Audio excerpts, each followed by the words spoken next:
பிரியமான சகோதர சகோதரிகளே, கர்த்தருடைய பரிசுத்த நாமத்தில் உங்கள் அனைவருக்கும் ஸ்தோத்திரம். இன்று நாம் தியானிக்கக்கூடியது அன்புள்ளவைகள் எவைகளோ. உலகத்தின் அன்பு வேற, தேவனின் அன்பு வேற என்பதை நாம் பார்க்கலாம். உலகத்தின் அன்பு கேர் செய்யக்கூடியதா இருக்கிறது, அது அட்டாச்மெண்ட் உடையதா இருக்கிறது, அது அன்கண்டிஷனலா இருக்கிறது. அன்கண்டிஷனல் என்பது நிபந்தனை அற்றதாக இருக்கிறது என்று நாம் பார்க்கிறோம். உலகத்தின் அன்புல நிறைய வித்தியாசங்கள் இருக்கும்.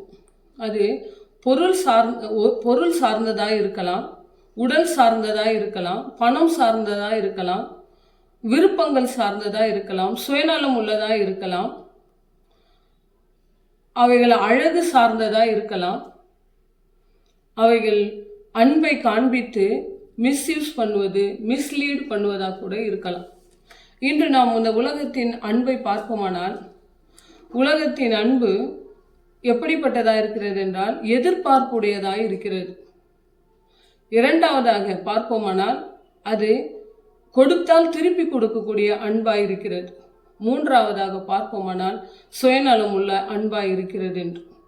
இன்று நாம் பார்ப்போமானால் தனிப்பட்ட மனிதனிடத்திலோ சமுதாயத்திலோ இந்த அன்பு என்பது உண்மையா இருக்கிறதா என்பது இன்று இருக்கிற காலகட்டத்தில் கொஞ்சம் யோசிக்கக்கூடிய விஷயமா தான் இருக்கிறது.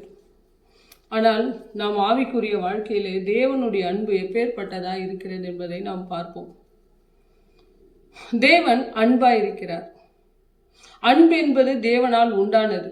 அதனால்தான் தேவன் இங்கே 1 யோவான் 4:9 சொல்கிறார், பிதாவின் குமாரனாலே நாம் பிழைக்கும்படி அவரை இந்த உலகத்திற்கு அனுப்பினார். ஆகையால் தேவன் அவருடைய அன்பு நம்மில் வெளிப்பட்டது என்று. தேவனுடைய அன்பு நம்மில் வெளிப்பட்டது. எந்த ஒரு பிரதிபலனும் எதிர்பார்க்காமல் அவர் நமக்காக தன் ஒரே குமாரனான இயேசு கிறிஸ்துவை நாம் பிழைக்கும்படி இந்த உலகத்திற்கு கொடுத்தார் என்று. அதே 1 யோவான் 4:8 சொல்லுது, அன்பு இல்லாதவன் தேவனால் பிறந்தவன் அல்ல என்று. நாம் அன்பாய் இருக்க வேண்டும் என்பதற்காக தான் தேவன் போதித்திருக்கிறார். அதற்காக தான் நாம் ஒரு 2-3 வார்த்தைகளை சொல்லுவோம். உன் சத்ருவை கூட நீங்கள் அன்பு கூறுங்கள், சிநேகிங்கள் என்று சொல்கிறார்.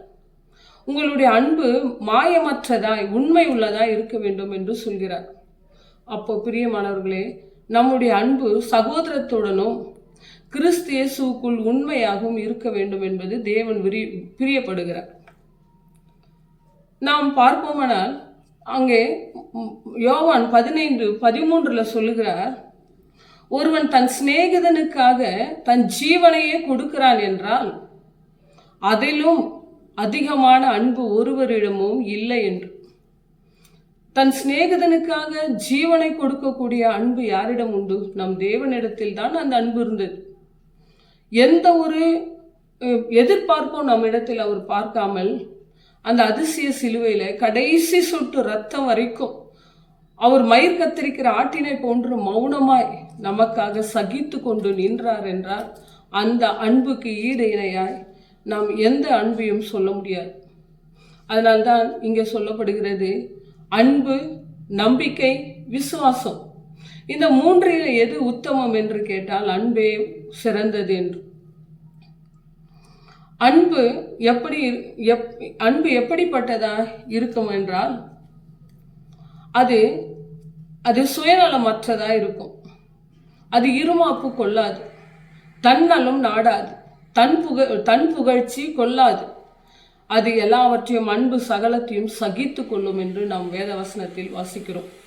அப்பேற்பட்ட அன்பு நம் தேவனிடத்தில் நாம் பார்த்தோம். 1 யோவான் 4:7 சொல்கிறது, நீங்கள் ஒருவரில் ஒருவர் அன்புள்ளவர்களாய் இருங்கள். ஒருவரில் ஒருவர் அன்புள்ளவராய் இருங்கள். அன்பு தேவனால் உண்டானது. அன்புள்ளவன் தேவனால் பிறந்தவன் என்று சொல்கிறது. இன்று நாம் கிறிஸ்தவர்களாகிய நாம் நமக்கு விதிக்கப்பட்ட போதனைகளின்படி நமக்காக அன்பின் நிமித்தமாய் எந்த ஒரு எதிர்பார்ப்பும் இல்லாமல் நமக்காக ஜீவனையே கொடுத்த அந்த தேவனை ஆராதிக்கிற நாம் இன்று இருக்கிற சமுதாயத்தில் கிறிஸ்தவர்களாகிய நாம் அன்புள்ளவர்களாய் இருக்கிறோமா என்று நாம் தியானிக்க வேண்டும். நாம் அன்பு இல்லாமல் எது செய்தாலும் அது வீண். அன்பு உனக்கு இல்லாவிட்டால் எல்லாமே வீணாய் போகிறது. அன்பு எப்பவுமே சுயநலத்தை எதிர்பார்க்காது. அது எதிர்பார்ப்புகளை கொள்வதே இல்லை. அதனால் ஒருவரில் ஒருவர் நீங்கள் அன்பாயிருந்து சகோதர அன்பை வெளிப்படுத்திக் கொள்ளுங்கள். கிறிஸ்துவுக்குள் உண்மையான அன்புள்ளவர்களாய் இருங்கள்.